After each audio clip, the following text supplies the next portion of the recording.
There is some also RFK Jr. news, but we're going to get into how this affects the election more broadly. We can put up B1 on the screen. This is an Axios report that shows Michigan denying Robert F. Kennedy Jr.'s attempt to get off of the presidential ballot in Michigan. They say it's too late for him to remove his name from office, according to the Office of the Secretary of State in Michigan. Now, that may not seem like a big deal. It actually really is, because we remember how close the margins were in states like Michigan, Wisconsin, and Pennsylvania, especially in 2016. Speaking of those states, we can go ahead and put the next element up on the screen. He's also going to remain on the ballot in Nevada, North Carolina, and guess what? Wisconsin, Blue Wall State. So, Ryan, I've seen some theories floating around that this is kind of an effort to hurt Donald Trump on behalf of like these Dem officials in these states who want to give voters who may be torn between RFK Jr. and Donald Trump the option of voting for RFK Jr. because, you know, there are a lot of double haters and they're just gonna say, I'd rather not vote for Trump. I'm going for this Robert F. Kennedy Jr. guy.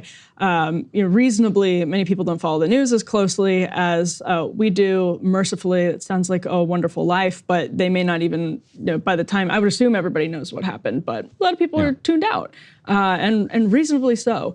So I don't know that it's like a conspiracy, but it definitely does seem like it could have a small positive effect on the Harris campaign. I almost said the Biden campaign. Yeah, Democrats started by trying to keep him off ballots. Right. Now they want him desperately on. Now they're trying to keep him on. Some of it is his own fault. In Nevada, the deadline was August 20th. Like you show up in person, like the law is you have to show up in person and file by August 20th to get yourself off. He didn't. It was like August 20 whatever that he decided to endorse Trump. So the election officials, man, they're like, look, we got rules. Rules are rules. In Wisconsin, I think he was nominated by the Natural Law Party, and they held a convention. And that could mean so many things. I know, it's great. So just for people who don't mercifully, haven't looked into this throughout their life, it's very difficult to get on these ballots around the country. And so one thing people try to do is try to find a party that doesn't have a candidate and a party that just for some bizarre quirk of state history has ballot access. And so RFK Jr. found the Natural Law Party in Wisconsin. And I guess his campaign was like, hey, anybody running for this? Can we run for it? They ran for that nomination. They won it. And Wisconsin said, look, in order to get him off of a party's ballot, because he's not an independent, they would have to have another convention, vote to get him off and get a new candidate. And there's no time, like ballots are going out. North Carolina ballots are going on September 6th. I was just gonna say. And something like a third of North Carolina's 100 counties have already sent their ballots to the printer. So like we're getting into like actual practical problems. Like if it weren't for them, would Trump just like say thanks JD and just put RFK Jr. as his running mate? You think you think if logistically it could be done, he'd be like, you know what, let's just have the Trump candidate. No, I don't know, because I think Trump, I would be very curious to hear, I haven't heard this from many people, like just journalistically, what Trump really thinks of RFK Jr., because one of the things with him is if you endorse him, if you sort of engage in these negotiations with him, he doesn't always respect you. He feels like he sort of owns you. And I don't know if he has that level of respect for Robert F. Kennedy Jr. But he thoroughly owns J.D. Vance. Like he took J.D. Vance from like 3rd to 1st in the Senate race. Right, yeah, that's true. Although RFK Jr. is sort of, yeah, I don't know. He's just like, he's kind of kooky, and Trump. Maybe Trump doesn't like his voice. Trump, well, that's also probably a real RFK thing. Jr.'s like kid or whoever leaked that phone call. Yeah. That must have ticked him off. I'm sure it did. Oh, and North Carolina, to wrap that one up, they have said that, I forget what party he's running on there, but they said they've gotten no word from the party that has nominated RFK Jr. in North Carolina that he wants to be off the ballot. Because you would think like, okay, we had a press conference, we said we want this. But he also, in North Carolina's defense, he said, I'm going to remove my name from roughly 10 battleground states where I think it's competitive, but I'm going to keep my name on in the other states for some reason. So in North Carolina's defense, they're like, look, okay, unless we get a phone call, then we're not going to take any deliberate action. Once everyone gets back from the Labor Day holiday, it is shocking how quickly the voting comes out. These ballots are going out. So I just have this calendar in front of me. There are a lot of states that are 45 days out from election, 50 days out from election in one or two. I think one of those might include Pennsylvania. So people are like quite literally going to start voting very, very soon around the time of the first debate, which is scheduled for September 10th. Because I think when we get back from Labor Day next week, there are about 60 days left before the election. So it's coming up extremely fast, tons of pragmatic questions. Now, James Carville, to this point about Donald Trump, was on a show recently talking about Trump's efforts to like right the ship of his campaign amid and maybe I'm just going to go out of order to the control room here.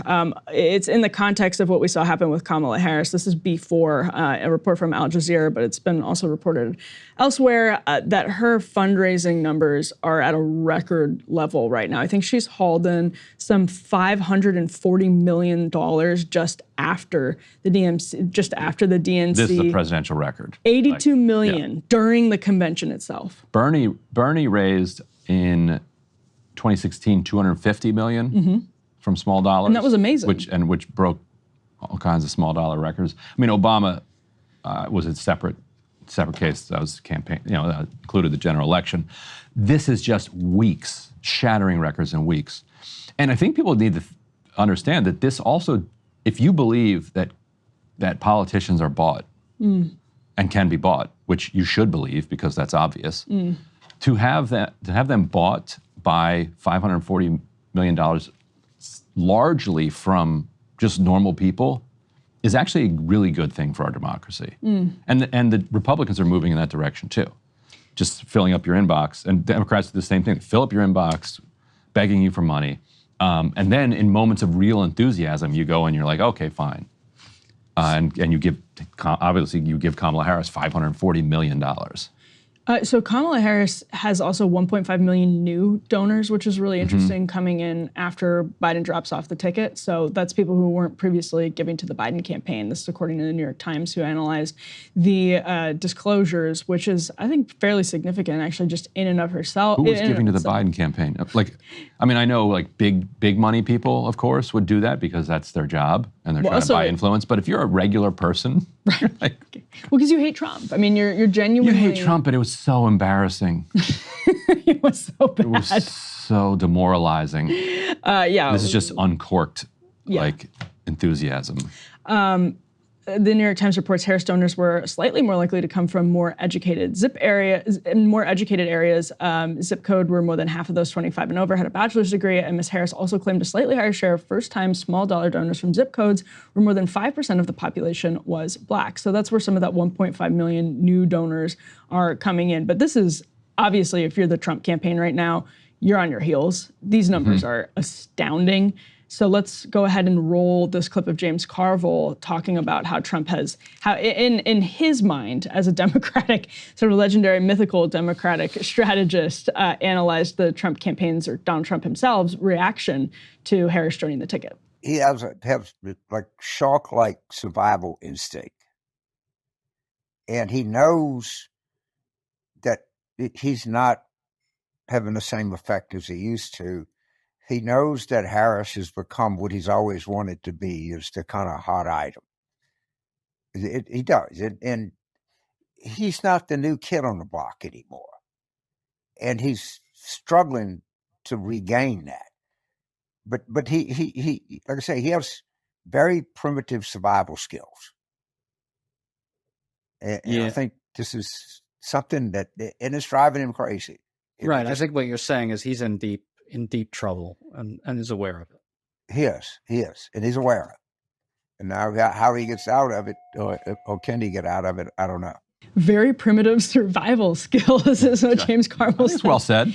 Well, I mean, I don't know. He survived pretty long at this point. But primitive creatures survive for millennia. Fair enough.